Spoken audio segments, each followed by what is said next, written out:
Hello friends, केम छो? Welcome to my blog. I hope તમે બધા બરાબર હશો। તો આજે હું જાઉં છું નવરીદી અને અમે નીકળી ગયા છીએ ઘરેથી ને તમે જોઈ શકો છો કે સવારનું વેધર કેટલું નાઇસ છે અને કેટલું સરસ છે। સવારમાં ઠંડી પણ છે અને બહુ ઠંડી નથી, એટલે જેકેટની જરૂર પડે એવું નથી, પણ સારું છે વેધર। હજી વાદળા પણ કાળા છે, હજી એકદમ સવારમાં સૂરજ દાદા બહાર નીકળ્યા નથી અને વાદળા પણ બહુ જ સરસ છે। સન દેખાતો નથી પણ વાતાવરણ બહુ જ સરસ છે। જો અહીંયા રસ્તામાં આવી રીતના આફ્રિકન્સ ગાય અને ઝેબ્રાને એવી રીતના બધા અહીંયાના જે એનિમલ્સ હોય, બિકોઝ કે આફ્રિકા અહીંયા માટે ફેમસ છે એનિમલ્સ માટે, બિકોઝ અહીંયા આફ્રિકાનું સૌથી મોટું જંગલ મસાઈ મારા અહીંયાનું બહુ જ ફેમસ છે। તો એનિમલ્સને એવું અહીંયા બહુ ઇમ્પોર્ટન્ટ છે। તમે જોશો તો પૈસામાં પણ જે પૈસાની નોટ હોય એમાં પણ એનિમલ્સ ડ્રો કરેલા હોય છે અને લગભગ બધી જગ્યાએ એનિમલ્સ તમને વધારે જોવા મળશે। અને અમે અહીંયા રસ્તા પર જઈએ છીએ, રસ્તામાં એટલું સરસ વેધર છે, તમે જોઈ શકો છો। સામે વાદળામાંથી જે લાઇટ આવે છે, હું અહીંયા લેવાની ટ્રાય કરું છું, પણ વચ્ચે ટ્રીઝ આવે છે તો બહુ સરસ દેખાતું નથી એવી રીતના ક્લાઉડ્સ। અને અહીંયા રાઈટ સાઈડ ઉપર એક સ્કૂલ છે, તો આવી રીતના આફ્રિકન બધા લગભગ બધા ચાલીને જ જતા હોય છે, કોઈ પાસે ગાડી ઓછી હોય છે, બધા જ લગભગ પગથી ન ચાલીને આવતા હોય છે। આપણે ઇન્ડિયાની જેમ ગાડીને એવું બધું ઓછું હોય। સવારમાં એ લોકો બહુ વહેલા ઉઠી અને નીકળી જાય છે સ્કૂલે જવા માટે, અને આ લોકોમાં ભણવાનો પણ બહુ ક્રેઝ હોય છે, તો ભણે છે આ બિચારા બહુ સરસ। એટલી પરિસ્થિતિ ના હોય, એમના પેરેન્ટ્સને છોકરા વધારે હોય એટલે ના ભણાવી શકે, પણ પોતે જાતે મહેનત કરે અને જાતે કમાય અને પછી ભણે। અને જો પૈસા પતી જાય તો એ લોકો 10th 12th પછી એ લોકો થોડુંક કામ કરે, પછી પૈસા ભેગા કરીને પછી પાછું કોલેજમાં એડમિશન લઈ અને એ રીતના ભણતા હોય છે, બિકોઝ અહીંયા પેરેન્ટ્સને છોકરાઓ વધારે હોય છે એટલે એટલું અફોર્ડ ના કરી શકે। અને અહીંયા તમે જુઓ લેફ્ટ સાઈડમાં, હું તમને જે બતાવવાની ટ્રાય કરતી હતી એ ક્લિયર દેખાય છે। કેટલા સરસ સૂરજના કિરણો એ વાદળામાંથી ને નીચે રેઇઝની જેમ પડે છે। અને જોતામાં એરપોર્ટમાં પહોંચી ગયા છીએ, તો આ એરપોર્ટનો જ વ્યૂ છે, આખો એરપોર્ટ આવી ગયું છે।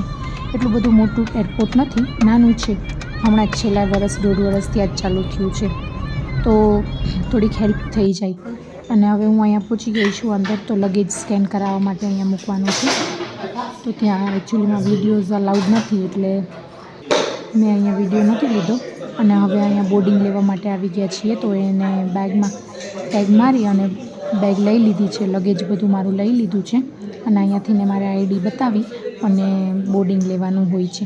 જનરલી અહીંયા આપણે પાસપોર્ટની જરૂર ના પડે ડોમેસ્ટિક ફ્લાઇટ્સ લેવી હોય તો, એટલે આઈડી બતાવી દો તો ચાલે। એને મને પૂછ્યું ઓરિજિનલ આઈડી માટે, પણ એકચ્યુઅલીમાં મારી પાસે આઈડી અત્યારે હતું નહીં, ફોનમાં હતું, તો ચાલે, એટલું બધું આ લોકો સ્ટ્રિક્ટ ના હોય, એટલે એને મને લગેજ કરી અને પછી બોર્ડિંગ આપી દીધું। અને આ લોકો છે ને એક સારી વસ્તુ છે કે આ ડોમેસ્ટિક એરપોર્ટ છે તો નાનું જ એરપોર્ટ છે, એટલે એ લોકો પાછું બહાર આવવા માટે પણ અલાઉડ કરે। તો દિવ્યેશ મને મૂકવા આવ્યા હતા એટલે હું પાછી બહાર આવી ગઈ એમની પાસે, મારું લગેજને બોર્ડિંગને બધું લઈને। અને હું તમને જો બતાડું એરપોર્ટનો સીન, તો એમ તો મોટું છે, અને આ વ્યૂ તમે જોશો ફ્રેન્ડ્સ, આફ્રિકાની બ્યુટી તો તમને ખબર જ હશે, નેચરલ બ્યુટી એટલે બહુ જ મસ્ત। સામે માઉન્ટેન્સ, ટ્રીઝ, ગ્રીનરી અને વાદળા અને વાતાવરણ એટલું સરસ છે ને। અમારું ઘર અહીંયાથી ને 15 જ મિનિટની દૂરી ઉપર છે, અને દરરોજના માટે પ્લેન અમારા જ ટેરેસ ઉપરથી ને નીકળે છે। હું કિચનમાં બ્રેકફાસ્ટ બનાવતી હોય ત્યારે જ નીકળે છે। જનરલી અત્યારે સવારનો ટાઈમ 7:30 વાગે છે અહીંયા। અને જો તમે જોઈ શકો છો લેફ્ટ સાઈડ પર કેન્યાનો ફ્લેગ છે અને એક ફ્લાઇટનો ફ્લેગ છે, સ્કાયવોડ એરવેઝનો। તો આટલું જ નાનું એરપોર્ટ છે અને એનો આ રનવે છે, અને જોતામાં જ અમારી ફ્લાઇટ દેખાવા માંડી। તમે જોઈ શકો છો કે જે ફ્લાઇટ દેખાય છે ને એ અમારા ઘર ઉપરથી જ આવે છે। અમે જ્યારે બ્રેકફાસ્ટ બનાવીએ કિચનમાં ત્યારે અમારા વિન્ડોમાંથી જ ફ્લાઇટ દેખાય છે અને ત્યાંથી જ નીકળે છે, તો બહુ જ સરસ વ્યૂ હોય છે। તમે વિન્ડોમાંથી ને ઘરમાં જ બેઠા બેઠા સનસેટ દેખાય છે, સનરાઈઝ દેખાય છે। આફ્રિકાની બ્યુટી એટલે બેસ્ટ ફ્રેન્ડ્સ, તમે એક પણ વાર ના આવ્યા હોય તો અહીંયા આવવા જેવું ખરું। અને જે અહીંયા રહેતા હશે અને મારા વ્લોગ જોતા હશે તો એમને ખબર જ હશે કે આફ્રિકા એટલે મીન્સ વર્લ્ડ બેસ્ટ, બહુ જ સરસ વાતાવરણ છે। અને હવે તમે જોઈ શકો છો કે જે ફ્લાઇટ આવે છે એ જ ફ્લાઇટ નીચે આવશે, લેન્ડ થશે અને પેસેન્જર ઉતરી અને પછી એ જ ફ્લાઇટમાં અમારે બેસી અને પાછું નાઇરોબી જવાનું છે। તો અમે બધા જ અહીંયા વેઇટ કરતા હતા। આ જે બધા દેખાય છે એ બધા જ બોર્ડિંગ કરી અને અહીંયા બહાર આવ્યા હતા બધાને મળવા માટે, અને પછી હવે અમે થોડીક જ વારમાં અંદર જશું વેઇટિંગ રૂમમાં।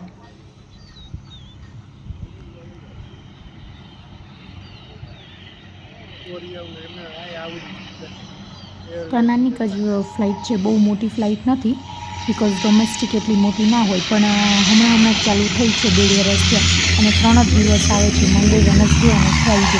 તો ફૂલ્લી બુક જ હોય છે, એટલે જો તમારે એમાં જવું હોય તો તમારે વહેલું બુકિંગ કરાવી લેવું પડે છે, ને તો તમને ફ્લાઇટ મળતી નથી. અને હમણાં થોડાક જ દિવસ પહેલાં લાસ્ટ મંડે, હા આજે ફ્રાઈડે છે ને, લાસ્ટ મંડે જ અહીંયા એક પ્લેન થોડુંક નાનું એવી રીતના હવે કંઈ થયું હશે ઇશ્યુ, તો પડી ગયું. તો હવે મને ખબર નથી કે કઈ રીતના પડ્યું, તો પણ ક્યારેક ક્યારેક એવું થતું હોય છે. તો જો અહીંયા એક સર્કલ જેવું છે, ત્યાં રાઉન્ડ અબાઉટ જોયું, ત્યાંથી ને રાઉન્ડ કરી અને પછી અહીંયા આવી જશે. અને અમે અહીંયા વાત કરતા હતા કે એ રાઈટ હેન્ડ ને લેફ્ટ હેન્ડને બતાવીને એને કેવી રીતના ઇન્સ્ટ્રક્શન્સ આપે, અને અમે એના ઉપર ડિસ્કશન કરતા હતા ફ્રી ઊભા રહીને. તો એ હાથ આપે છે, એવી રીતના એ પાર્કિંગમાં આવે છે, અને પાર્ક કરી અને પછી હવે અમે ફ્લાઇટમાં બેસીશું. તો ફ્રેન્ડ્સ, તમે મારા વિડીયોઝ પસંદ કરતા હોય તો પ્લીઝ મને લાઈક કરજો, શેર કરજો અને સબસ્ક્રાઈબ કરજો, અને મારા વિડીયોઝ જોતા રહેજો. અને તમને જો કંઈ બી પ્રશ્ન હોય મારા બાબતે, તમને વધારે જાણવું હોય તો તમે મને કમેન્ટ કરીને કહેજો, તો હું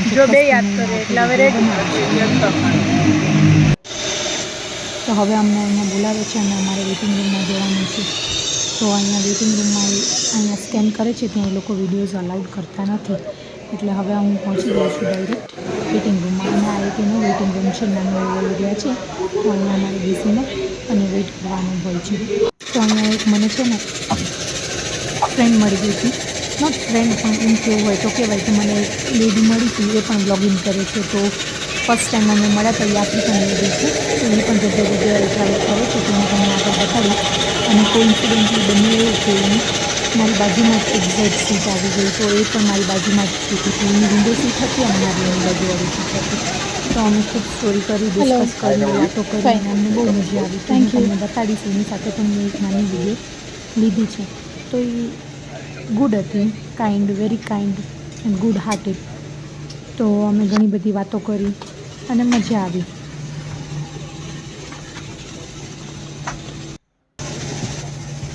તો હું અહીંયા બેસી ગઈ છું મારી સીટમાં, અને હવે બધા એક છીક આવે છે. અને આપણા ઇન્ડિયન પણ અમારે જે ટાઉનમાં રહે છે, એ પણ એક ફેમિલી આવ્યા હતા. એ આંટી અમેરિકાથી આવ્યા હતા, અને આ એ છે, તો એ પણ બ્લોગિંગ કરે છે. એટલે એની સીટ એક્ઝેક્ટ મારા બાજુમાં જ હતી, અને વિન્ડોમાંથી ને એકચ્યુઅલી બહારનો વ્યૂ દેખાય એવો નથી, બિકોઝ કે સવારનો ટાઈમ હતો અને એકદમ જ લાઇટ આવતી હતી, એટલે આપણે એટલું સરસ દેખાય એવું નહોતું. તો પછી અમે એની સાથે વાતો કરી, ફોટોઝ લીધા, વિડીયોઝ લીધા. અમે પણ એને સાથે વિડીયો બનાવ્યો, એને પણ મારી સાથે વિડીયો બનાવ્યો, અને જોતજોતામાં અમે પહોંચી ગયા નાઇરોબી એરપોર્ટે. અને અમે અહીંયા ઉતરી ગયા છે, અને તમે જોઈ શકો છો કે અહીંયા નાઇરોબીનું એરપોર્ટ છે, જે આપણા ઘરની પાછળ જ પડે છે, સાવ નજીક જ થાય છે. અહીંયા નાઇરોબી પણ આપણા ઘરથી ને 15 મિનિટ્સની દૂરી ઉપર જ છે એરપોર્ટ, તો તમે ઇઝીલી ગમે ત્યારે ફ્લાઇટ લઈ શકો. અને અમારે અહીંયાથી ને હવે એક્ઝિટ થવાનું છે. તો અમારે લગેજની સિસ્ટમ એવી હોય છે કે એકચ્યુઅલીમાં અહીંયા ગેટની બહારથી ને આપે છે લગેજ, એટલે અમને ખબર નથી. તો હું પણ આ સેકન્ડ ટાઈમ ડોમેસ્ટિક ફ્લાઇટ લઉં છું. જનરલી આપણે ઇન્ડિયા આવતા હોય તો ઇન્ટરનેશનલ ફ્લાઇટ લેવાની થતી હોય, તો અંદરને અંદર જ લગેજ આપી દે. અને અહીંયા પછી અમે પૂછ્યું, તો એમણે એમ કીધું કે અહીંયા તમારે બહાર ઊભું રહીને વેઇટ કરવાનો છે, એટલે ત્યાં તમને લગેજ આવી જશે. તો અહીંયા કલેક્શન પોઈન્ટ છે, લગેજ કલેક્શન છે, તો અહીંયા આપણે ઊભું રહીને વેઇટ કરવાનું છે. અને તમે જોયા, અહીંયા પણ તમે જોઈ શકો છો પાછળ એનિમલ્સ દેખાય છે. તો આ રીતના એનિમલ્સ તમને બધી જ જગ્યાએ દેખાશે, કેવા ડ્રોઈંગ કર્યા છે એનિમલ્સ. અને અહીંયા એક ટેક્સી સ્ટેન્ડ, ઉબર, ઓલા બધું જ તમને અહીંયા મળી જાય છે. અને તમારે પિકઅપ અને એક્ઝિટ પોઈન્ટ પણ અહીંયા જ છે, એટલે તમને કોઈ પિકઅપ કરવા આવે તો પણ તમારે અહીંયા બહાર વેઇટ કરવો પડે છે, એટલે ત્યાં પિકઅપ કરી લે. અને એટલામાં જ અમારું લગેજ પણ આવી ગયું. તો આ લોકો બહુ સોફ્ટ હાર્ટેડ, બહુ કાઇન્ડ અને બહુ સરસ હોય છે. એ આપણે નાની નાની વસ્તુમાં હેલ્પ કરે. આ બિચારો એ જે કાઢ્યો છે એ બધાને હેલ્પ કરે છે, એક પછી એક લગેજ ઉતારી અને બધાને હેલ્પ કરે છે.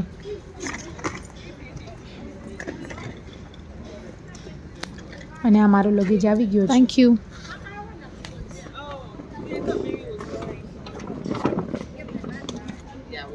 તો અહીંયાથી લગેજ લઈને અને હવે હું જાઉં છું ટેક્સી સ્ટેન્ડ ઉપર. મેં ઓલરેડી ઓર્ડર કરી દીધી છે.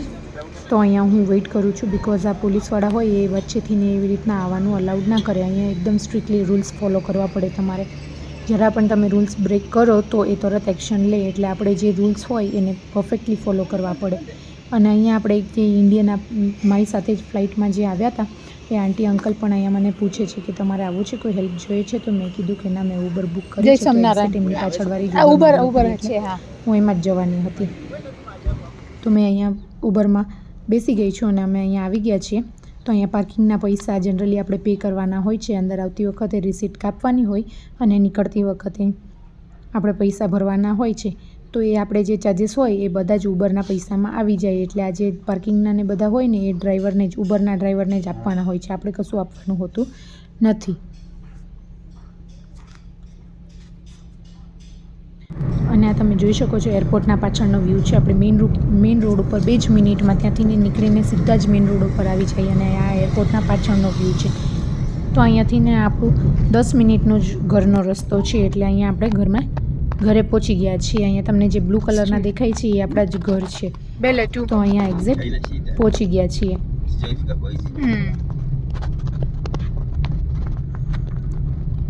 તો હું પહોંચી ગઈ છું નૈરોબીના ઘરે.